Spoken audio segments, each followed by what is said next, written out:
கடலோரம் கந்தன் முகமே ஆனந்தமே வேலவனின் வேல் நின்று காத்திடுமே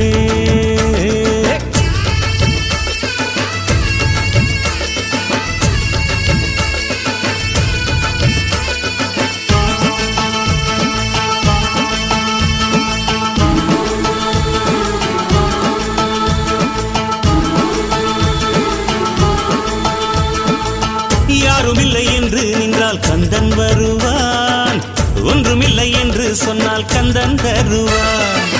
துன்பம் என்று வந்தால் அங்கே வேலன் வருவான் வெற்றிகளை அள்ளி அள்ளி கையில் தருவான் செந்தூர்